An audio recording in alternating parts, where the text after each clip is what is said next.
Ini adalah pelantikan yang kelima. Jadi ini adalah DPW Perkumpulan Ahli Hukum Kontrak Pengadaan Indonesia yang kelima yang kita bentuk setelah kita melantik yang pertama DPW Perkapi Kepulauan Riau, kemudian Nusa Tenggara Barat, Bali, dan kemudian yang terakhir kemarin Jawa Timur. Ini yang kelima DPW Perkapi Sulawesi Selatan dan yang pertama di Sulawesi, di Pulau Sulawesi inilah yang pertama. Jadi tentu dengan keberadaan DPW Perkumpulan Ahli Hukum Kontrak Pengadaan Indonesia yang pertama di Sulawesi ini, kita berharap teman-teman pengurus DPW nanti dapat melaksanakan program kerja yang bermanfaat bagi stakeholder kontrak barang jasa pemerintah maupun swasta, khususnya yang berada di Provinsi Sulawesi Selatan maupun yang berada di seluruh Pulau Sulawesi ini. Karena bagi kami DPP Perkapi, kita sangat memberi perhatian besar terhadap penguatan kapasitas maupun penguatan substansi kontrak barang jasa pemerintah. Kami di tingkat pusat sedang berupaya untuk mendudukkan, untuk mengkomunikasikan persoalan-persoalan kontrak barang jasa pemerintah ini dengan semua instansi pemerintah maupun swasta.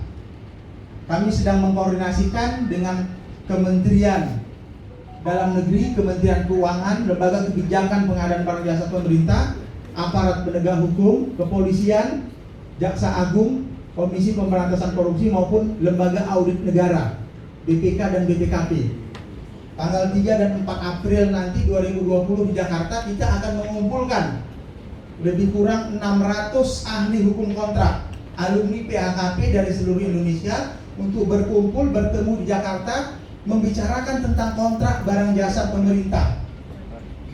Karena perhatian dari kami dari DPP Perkapi sekaligus sebagai ahli hukum kontrak barang jasa, kita ingin menjernihkan dan meluruskan persoalan kontrak barang jasa pemerintah, apakah aspek perdata atau aspek tipikor pengadaan.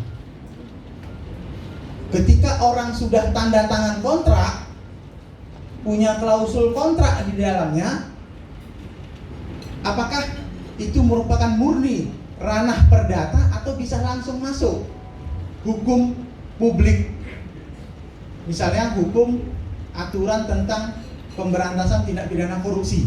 Sedangkan orang sedang berkontrak.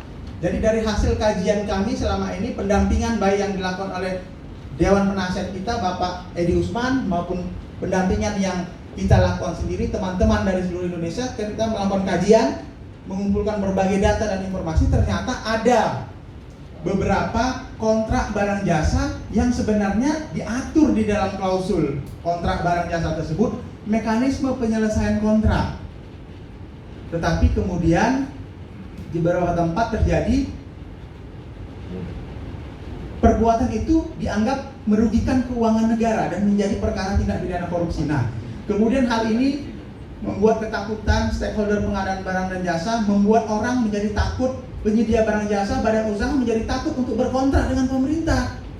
Karena kalau ada PPK-nya bermasalah, Pokja-nya bermasalah, penyedianya pun ikut serta gitu, selalu turut serta. Nah, jadi ada ketakutan-ketakutan seperti itu, sehingga hal ini tentu perlu kita jernihkan dan kita luruskan apakah ini masuk ranah perdata atau ranah tindak pidana pemberantasan korupsi. Saya mendukung berbagai program kerja yang nanti akan dilakukan oleh DPW Perkapi Sulawesi Selatan untuk membentuk DPC-DPC di seluruh Indonesia, karena persoalan kontrak barang jasa pemerintah bukan hanya persoalan kontrak yang berada pada level provinsi, kabupaten, kota, tapi sekarang desa-desa yang sedang melaksanakan program dana desa, melakukan proses pengadaan barang jasa di desa, membentuk badan usaha milik desa, mereka juga akan berkontrak. Desa akan berkontrak, BUMDes akan berkontrak, baik kontrak yang pengadaan ataupun yang non pengadaan. Termasuk juga kita akan mendorong teman-teman nanti DPW Perkapi Sulawesi Selatan bersama dengan DPP Perkapi untuk mendiskusikan mekanisme atau solusi alternatif penyelesaian sengketa kontrak barang jasa, baik itu alternatif penyelesaian sengketa kontrak barang jasa di desa. akan berkontrak dengan nilai yang mungkin tidak terlalu besar. Tapi mekanisme penyelesaian sengketa kontrak, perselisihan kontrak di desa, apa hari ini yang sudah ada? Satu-satunya yang tersedia hanyalah melalui pengadilan negeri. Tentu ini yang menjadi bahan pemikiran bagi teman-teman ahli hukum kontrak. Apakah dimungkinkan adanya badan mediasi ataupun arbitrase desa yang nanti memberikan alternatif penyelesaian sengketa atau perselisihan kontrak di desa? Tentu ini akan menjadi bahan pemikiran dan juga program-program kerja yang harus dilaksanakan ke depan. DPP Perkaphi juga sedang menjalin komunikasi dan kerjasama dengan DPN Inkindo. Kita sudah menerbitkan standar biaya untuk ahli hukum kontrak yang nanti dapat digunakan oleh pejabat pembuat komitmen, pengguna anggaran dalam rangka menyusun rencana anggaran biaya ataupun kerangka acuan kerja dalam hal alokasi dana untuk pendampingan ahli hukum kontrak, yang tentunya kita sudah sampaikan kepada Inkindo agar standar biaya kita ini diadopsi oleh Inkindo dan kemudian dijadikan sebagai satu standar biaya khusus yang nanti dapat dipergunakan oleh stakeholder pengadaan barang jasa di seluruh Indonesia.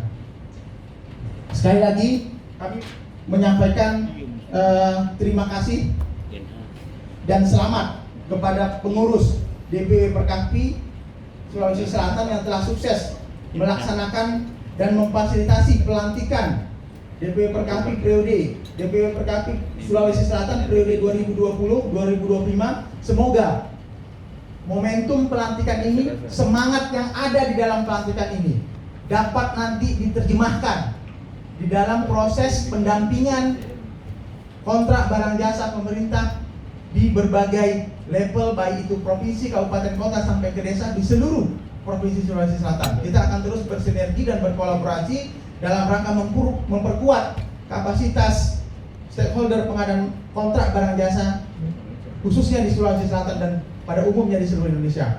Saya rasa ini yang dapat saya sampaikan.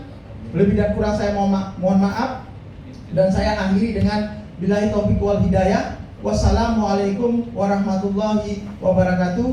Selamat malam, salam sejahtera untuk kita semua.